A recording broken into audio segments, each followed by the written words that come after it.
15 अगस्त की नहीं 14 अगस्त की कहानी सुनाने में आई ये आज़ाद हिंद के हिंदुस्तान में तुम्हें आज़ादी के गुमनाम किस्से सुनाने आई। किताबी बातों के 30-40 क्रांतिकारियों से नहीं मैं यहाँ आई तुम्हें मिलाने इतिहास के गुमनाम वीरों से। व्यापारी का शैतान से मुखट्टा पहने अंग्रेज भारत आ पधारे। उतार के मुखट्टा सोने की चिड़िया को कैद कर भारत पर गुलामी का मोहर लगाया। गांधी महात्मा थे ये तो सबने बताया, पर आजादी की पहल मंगल पांडे ने की थी, किसी ने नहीं जताया। गौ माता को मार उसकी चर्बी से कारतूस उन्होंने बनाई। सह न पाया जब मंगल इसे अंग्रेज को छल्ली कर अंग्रेजों को आंखें उन्होंने दिखाई।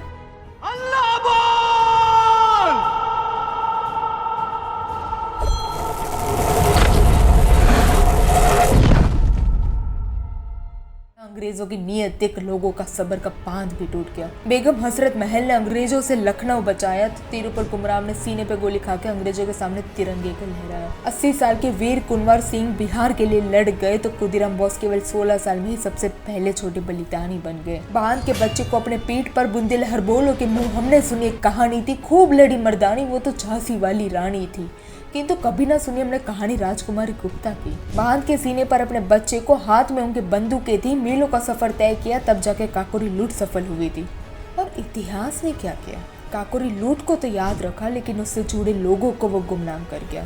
किंतु गुमनाम होके भी इस आजादी की लड़ाई के लिए सूर्य सेन ने भारत में बच्चों को नन्ना मुन्ना राही बनाया तो भिकाजी कामा ने जर्मनी में तिरंगे के आगे सबको सलाम करवाया। बिपिन चंद्र पाल ने विदेशी छोड़ो स्वदेशी अपनाओ का नारा लगाया तो लाला लजपत राय ने गो बैक साइमन की आवाज उठा के अपना पात्र निभाया। रहे हमेशा ही इस इतिहास से बेखबर तुम, कभी सच्चाई जानने की तक तुमने कोशिश ही ना की। बस भूल जाओ उन सबको। क्या इसलिए जलियांवाला वाला बाग में हजारों ने खून की नदियां बहाई थी? अभी भी अगर खून ना खोला वो खून नहीं पानी है जो देश के काम ना आए, वो बेकार जवानी है।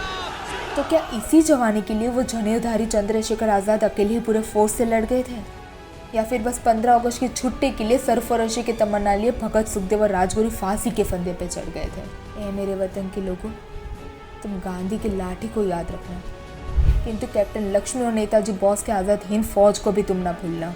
आज़ाद हिंद के हिंदुस्तान, आज़ादी की लड़ाई सिर्फ नॉन कॉपरेशन मूवमेंट और क्विट इंडिया की नहीं थी। वो लड़ाई थी सैकड़ों के बलिदान की, वो लड़ाई थी गुमनाम हुए कई सारे किस्सों की, वो लड़ाई थी तबाह हुए मंदिर मस्जिद के कहानी की, वो लड़ाई थी देश में से लूट रहे अरबों के खजाने की।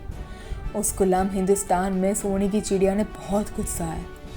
उस हिंदुस्तान ने आपकी किताबी बातों से कहीं ज़्यादा गवाया। ये सब कुछ बस इस एक घड़ी के लिए हुआ था। The stroke of the midnight hour, when the world sleeps, India will awake to life and freedom. 15 अगस्त का सवेरा नहीं, वो 14 अगस्त की रात थी जब हिंदुस्तान आज़ाद हुआ था। निभा के सबने अपना पात्र, वो बस इतना कह गए कि कर चले हम फिदा जानो तन साथियों, अब तुम्हारे हवाले वतन साथियों।